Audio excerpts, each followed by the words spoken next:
Ayat hari ini adalah Galatia bab 4, ayat 1-7. Mari kita baca bersama. Yang dimaksud ialah, selama seorang ahli waris belum akil balik, sedikit pun ia tidak berbeda dengan seorang hamba. Sungguh pun ia adalah tuan dari segala sesuatu. Tetapi ia berada di bawah perwalian dan pengawasan, sampai pada saat yang telah ditentukan oleh Bapaknya. Demikian pula kita, selama kita belum akil balik, kita takluk juga kepada roh-roh dunia. Tetapi setelah genap waktunya, maka Allah mengutus anaknya, yang lahir dari seorang perempuan dan takluk kepada hukum Taurat. Ia diutus untuk menebus mereka yang takluk kepada hukum Taurat, supaya kita diterima menjadi anak. Dan karena kamu adalah anak, maka Allah telah menyuruh roh anaknya ke dalam hati kita yang berseru, Ya Abba, ya Bapa. Jadi kamu bukan lagi hamba, melainkan anak. Jikalau kamu anak, maka kamu juga adalah ahli-ahli waris oleh Allah. Amin. Ada satu kata yang paling sering diucapkan oleh anak saya akhir-akhir ini. Tidak mau. Ketika saya menyuruhnya melakukan sesuatu, ia menjawab, tidak mau, dan tidak mendengarkan saya. Saat saya mengajaknya memakai baju, ia berkata tidak mau. Dan saat saya mengajaknya makan, ia juga berkata tidak mau. Saya mencari tahu tentang fenomena ini di internet, dan ternyata disebut fase tidak mau. Saudara-saudari sekalian, fase tidak mau didefinisikan di internet seperti ini. Sebuah fenomena yang muncul pada saat anak mulai memiliki kemauannya sendiri. Seiring dengan terbentuknya ego, anak mengekspresikan berbagai makna seperti aku bisa memilih, atau aku bisa mencobanya sendiri melalui kata tidak mau. Ketika anak saya pertama kali mengatakan tidak mau kepada saya sangat terkejut. Hanya beberapa minggu sebelumnya, ia adalah anak yang penurut, jadi reaksi ini terasa sangat asing. Namun, saya segera menenangkan diri dan mulai berpikir tentang bagaimana seharusnya saya mendidiknya. Saya mencari cara mengatasi fase tidak mau di internet dan juga meminta nasihat dari pendeta-pendeta di sekitar saya. Nasihat dari pendeta Jong Yong Jin yang memiliki 3 orang anak sangat membantu. Nasihatnya adalah, hadapilah dengan santai dan jangan terburu-buru. Hei, mengikuti nasihat itu, saya pun mulai menghadapi anak saya dengan lebih santai. Meskipun dalam hati saya ingin cepat-cepat mengantarnya ke penitipan anak dan berangkat ke gereja, saya tidak menunjukkannya dan berkata, oh, tidak mau. Ya sudah, kita tunggu sebentar. Setiap kali anak saya berkata tidak mau, saya menenangkan hati dan menghadapinya seperti itu. Membesarkan anak memang tidak mudah. Saudara-saudari, mengapa saya begitu khawatir merasa sulit dan memikirkan setiap langkah saya? Mengapa saya sampai mencari informasi di internet dan meminta nasihat dari pendeta lain untuk merawat anak saya? Itu karena dia adalah anak saya. Bukan anak orang lain, melainkan anak yang saya kasihi. Itulah sebabnya saya mencurahkan begitu banyak perhatian padanya. Meskipun anak saya mengatakan tidak mau, statusnya sebagai anak saya tidak akan pernah berubah. Demikian pula, dalam nas hari ini, Rasul Paulus menyatakan bahwa meskipun kita pernah hidup seperti hamba, Allah telah menjadikan kita anak-anaknya. Ayat 6 berbunyi demikian, dan karena kamu adalah anak, maka Allah telah menyuruh roh anaknya ke dalam hati kita yang berseru, Ya Abba, ya Bapa. Amin. Semoga pada ibadah subuh ini, kita dapat merenungkan surat Paulus kepada jemaat di Galatia yang mendefinisikan identitas kita sebagai anak, serta meneguhkan kembali identitas sejati yang kita miliki, dan bagaimana seharusnya kita hidup sebagai anak-anak Allah. Mungkin ada beberapa kata yang sering saudara temui saat merenungkan kitab Galatia. Kata-kata yang paling umum adalah hukum Taurat dan iman. Ini adalah kata-kata kunci penting yang menunjukkan tujuan Rasul Paulus menulis kitab Galatia. Rasul Paulus mendirikan gereja di Galatia melalui perjalanan misinya yang pertama. Namun, setelah Paulus pergi, orang-orang yang disebut kaum Yudais mulai menyebarkan ajaran palsu kepada jemaat di Galatia. Ajaran itu berbunyi, iman kepada Yesus Kristus saja tidak cukup untuk keselamatan. Jadi kalian juga harus menaati hukum Taurat yang diwakili oleh peraturan-peraturan kesucian dan sunat. Itu adalah ajaran bahwa seseorang hanya bisa diselamatkan jika percaya kepada Yesus, sekaligus menaati hukum Taurat. Jemaat di Galatia menjadi bingung tentang Injil setelah mendengar ajaran ini. Ketika Paulus mendengar berita tersebut, ia segera menulis surat kepada jemaat di Galatia untuk menegaskan kembali Injil keselamatan yang hanya oleh kasih karunia. Itulah sebabnya kata hukum Taurat dan iman sering muncul dalam kitab Galatia. Hal yang sama berlaku untuk nas hari ini. Mari kita baca kembali nas kita hari ini. Ayat 1-3 bersama-sama. Yang dimaksud ialah, selama seorang ahli waris belum akil balik, Sedikit pun ia tidak berbeda dengan seorang hamba, sungguh pun ia adalah tuan dari segala sesuatu. Tetapi ia berada di bawah perwalian dan pengawasan sampai pada saat yang telah ditentukan oleh Bapanya. Demikian pula kita. Selama kita belum akil balik, kita takluk juga kepada roh-roh dunia. Amin. Nas ini dimulai dengan sebuah perumpamaan. Seorang ahli waris, karena masih muda, sama seperti seorang hamba. Ini adalah penjelasan tentang seorang anak kecil yang merupakan pewaris kekayaan besar. Konsep anak kecil, ahli waris, wali, dan pengurus yang muncul di ayat 1-3 adalah istilah-istilah yang terkait dengan hukum adat Romawi pada masa itu. Di Roma pada masa itu, seorang ahli waris di bawah umur berada di bawah pengawasan wali dan pengurus sampai ia dewasa. Secara hukum, ia adalah ahli waris yang berhak atas semua kekayaan itu. Tetapi dalam kenyataannya, karena ia belum dewasa, ia hidup di bawah kendali wali dan pengurus, seolah-olah ia adalah seorang hamba. Itulah adatnya. Paulus menggunakan analogi hukum adat ini untuk menjelaskan kepada jemaat di Galatia bahwa meskipun mereka adalah anak-anak Allah dan ahli waris, mereka berada dalam keadaan di mana mereka belum bisa menikmati hak-haknya sepenuhnya. Paulus memberitahukan bahwa baik orang Kristen Yahudi maupun orang Kristen bukan Yahudi di gereja Galatia, kita semua, seperti ahli waris yang berada di bawah wali dan pengurus, pernah diperhamba oleh roh-roh dunia. Kata roh-roh dunia yang tercatat dalam nas ini memiliki berbagai interpretasi.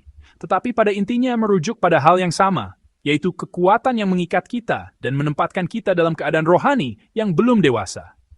Itulah sebabnya, beberapa terjemahan Alkitab lain menerjemahkan kata ini sebagai prinsip-prinsip dasar dunia yang kekanak-kanakan. Pada akhirnya, Paulus mendiagnosis bahwa baik orang Kristen Yahudi maupun orang Kristen bukan Yahudi hidup di bawah prinsip-prinsip dunia, seperti ahli waris yang belum dewasa, layaknya seorang hamba. Namun, ini tidak hanya berarti prinsip-prinsip dunia secara umum. Paulus secara khusus menjelaskan kepada jemaat di Galatia, yang mulai hidup di bawah ajaran palsu tentang hukum Taurat, kalian pun hidup terikat di bawah hukum Taurat, sama seperti terikat pada roh-roh dunia. Singkatnya, firman ini adalah diagnosis Paulus tentang keadaan jemaat di Gala saat itu, bahwa mereka semua hidup seperti hamba di bawah prinsip dunia yang kekanak-kanakan, dan juga di bawah hukum Taurat. Saudara-saudari yang terkasih, seperti yang dikatakan Paulus, bukan hanya jemaat di Galatia, tetapi kita semua sesungguhnya pernah hidup diperhamba oleh dunia. Baik kita pergi ke gereja atau tidak, kita memiliki kecenderungan untuk diperhamba oleh dunia, berada di bawah roh-roh dunia itu. Bagi orang yang tidak mengenal Tuhan, ini sangat mudah dipahami. Mereka hidup sebagai budak uang, kesuksesan, dan hawa nafsu dunia. Namun, hal yang sama juga berlaku bagi kita yang berada di gereja. Terlepas dari jabatan atau lamanya iman kita seringkali masih hidup diperhamba oleh keinginan daging, keinginan mata, dan keangkuhan hidup. Tidak hanya itu, kita juga bisa membuat hukum Taurat kita sendiri. Misalnya dengan menetapkan berapa banyak kita harus berdoa, berapa banyak kita harus membaca Alkitab, atau berapa banyak pelayanan yang harus kita lakukan. Sehingga kita hidup terbelenggu di bawah hukum Taurat, buatan kita sendiri. Meskipun kita diciptakan menurut gambar Allah dan dipanggil sebagai ahli waris, kita seringkali kehilangan jati diri itu dan hidup sebagai hamba. Itulah realitas kita. Inilah yang diungkapkan Paulus sebagai ahli waris yang hidup di bawah roh-roh dunia. Namun, Paulus tidak berhenti di situ. Ia menyampaikan pesan harapan kepada kita yang berada di bawah roh-roh dunia dan hukum Taurat. Ia menjelaskan bahwa ada karya keselamatan dari Allah. Mari kita baca Galatia pasal 4 ayat 4-5 bersama-sama. Tetapi setelah genap waktunya, maka Allah mengutus anaknya, yang lahir dari seorang perempuan dan takluk kepada hukum Taurat. Ia diutus untuk menebus mereka yang takluk kepada hukum Taurat, supaya kita diterima menjadi anak. Amin. Paulus menyebutkan bahwa pada waktu yang telah Allah tentukan, ia mengutus anaknya yang tunggal, Yesus Kristus. Mengenai tujuan pengutusannya, ayat 5 menjelaskan, ia diutus untuk menebus mereka yang takluk kepada hukum Taurat, supaya kita diterima menjadi anak. Kata menebus, dalam bahasa aslinya, bahasa Yunani, berarti membayar harga untuk membebaskan seorang budak. Dengan kata lain, ini berarti Yesus telah menebus kita yang diperhamba oleh roh-roh dunia, hukum Taurat, dan dosa, dengan membayar lunas harga keselamatan kita. Seperti yang tercatat dalam nas ini, Yesus lahir dari seorang perempuan dan takluk kepada hukum Taurat. Ini berarti ia datang sebagai manusia seutuhnya. Seperti yang telah saya sebutkan sebelumnya, semua orang yang berada di bawah hukum Taurat hidup dalam perhambaan dosa. Namun, Yesus yang lahir di bawah hukum Taurat berbeda. Meskipun ia berada di bawah hukum Taurat, ia adalah anak Allah yang sejati. Oleh karena itu, meskipun ia hidup menaati hukum Taurat, ia justru menanggung kutuk hukum Taurat untuk menebus semua orang yang diperhamba oleh dosa. Melalui pengorbanannya itulah, seperti tertulis dalam ayat 5, kita semua diberi status sebagai anak. Alkitab menyebut status ini sebagai diterima menjadi anak. Istilah ini adalah istilah hukum yang merujuk pada proses adopsi atau pengangkatan anak. Sederhananya, ini berarti bahwa melalui penebusan Yesus, kita telah diadopsi menjadi anak-anak Allah. Paulus, yang sebelumnya menggunakan analogi wali dan pengurus, kini menggunakan konsep adopsi pada zaman Romawi untuk menjelaskan hal ini kepada jemaat di Galatia dan kepada kita. Di Roma kuno, sebuah keluarga kaya yang tidak memiliki anak bisa memilih seorang hamba untuk diadopsi menjadi anak angkat. Hamba yang diadopsi itu tidak lagi menderita karena status asalnya. Sejak saat ia diangkat menjadi anak, ia bukan lagi seorang hamba, melainkan seorang anak dan ahli waris. Sejak saat itu, ia dapat menikmati semua hak finansial dan hukum yang dimiliki ayahnya. Meskipun tidak ada hubungan darah, meskipun di masa lalu ia adalah seorang hamba, saat ia diadopsi, ia menerima status hukum sebagai seorang anak. Itulah yang dimaksud dengan pengangkatan menjadi anak. Paulus menggunakan hukum adat Romawi ini untuk memberitahu kita, kalian melalui Yesus Kristus telah diangkat menjadi anak. Kalian telah memperoleh status sebagai anak. Dengan kata lain, kita tidak lagi hidup diperhamba oleh roh-roh dunia, dosa, ataupun hukum Taurat. Saat ini juga, sebagai anak-anak Allah, status kita telah berubah, dan kita hidup sebagai ahli warisnya. Paulus terus menjelaskan kepada jemaat di Galatia dan kepada kita tentang apa yang dapat dinikmati oleh mereka yang telah menjadi anak-anak Allah. Mari kita baca Galatia pasal 4 ayat 6-7 bersama-sama. Dan karena kamu adalah anak, maka Allah telah menyuruh roh anaknya ke dalam hati kita yang berseru, ya Abba, ya Bapa. Jadi kamu bukan lagi hamba, melainkan anak. Jikalau kamu anak, maka kamu juga adalah ahli-ahli waris oleh Allah. Amin. Paulus mengatakan bahwa kepada kita semua yang telah ditebus dan diangkat menjadi anak-anak Allah oleh kasih karunia Yesus Kristus, Allah telah mengutus Roh Kudus. Ini adalah karya yang berpasangan dengan firman di ayat 4. Allah mengutus anaknya. Pengutusan anaknya, Yesus Kristus, memberikan kita status hukum sebagai anak angkat. Sedangkan pengutusan Roh Kudus di ayat 6 memungkinkan kita untuk benar-benar mengalami status sebagai anaknya. Di dalam pimpinan Roh Kudus yang tinggal di dalam kita, kita dapat berseru kepada Allah, ya Abba, ya Bapa. Itulah pengalaman sebagai anaknya. Bukan hanya itu, Paulus menyebutkan, karena kita adalah anak-anak Allah, kita diberi hak untuk menerima warisan yang Allah sediakan. Baik dalam masyarakat kuno maupun sekarang, semua yang dimiliki oleh seorang ayah dapat dinikmati oleh anak-anaknya. Di rumah kami, meskipun anak saya sedang dalam fase tidak mau, semua yang saya miliki dapat dinikmati olehnya. Anak saya yang berusia 3 tahun, meskipun tidak bekerja, menikmati semua yang saya hasilkan. Itulah hak istimewa seorang anak. Demikian pula dengan kita, anak-anak Allah. Kita memiliki hak istimewa untuk menikmati semua yang Allah miliki. Itulah yang dimaksud Paulus dengan ungkapan ahli-ahli waris. Saudara-saudari yang terkasih, kita menjadi anak-anak Allah bukan karena kita telah menaati hukum Taurat. Paulus memberitahu kita bahwa itu semata-mata karena penebusan Yesus Kristus, yaitu kasih karunia-Nya di kayu salib.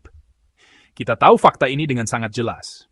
Namun, terkadang kita melupakan bahwa keselamatan adalah anugerah semata, dan kita mencoba kembali hidup di bawah hukum Taurat untuk membuktikan kelayakan kita.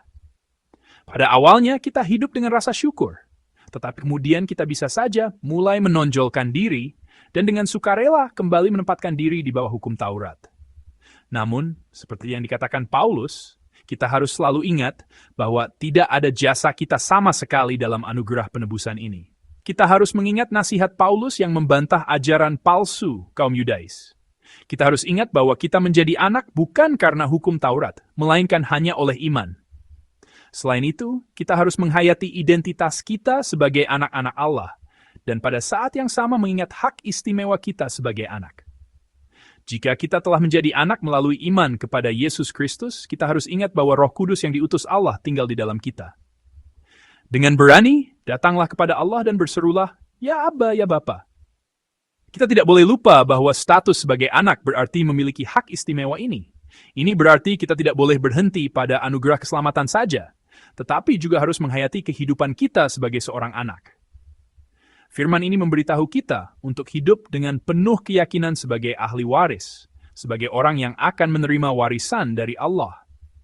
Saya berharap kita semua dapat mengingat bahwa inilah identitas dan kehidupan kita, sebagai anak-anak Allah yang dapat memanggilnya ya Abba, ya Bapa. Oleh karena itu, saudara-saudari sekalian, dimanapun saudara berada hari ini, saya berharap saudara datang kepada Tuhan dan berseru, ya Abba, ya Bapa.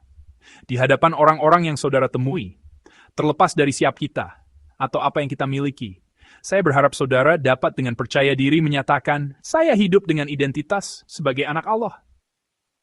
Meskipun dunia memandang kita rendah, meskipun dunia menuding kita, saya berdoa agar kita dapat dengan berani menyatakan bahwa melalui penebusan Yesus Kristus, kita telah menjadi anak-anak Allah dan hidup sebagai ahli warisnya.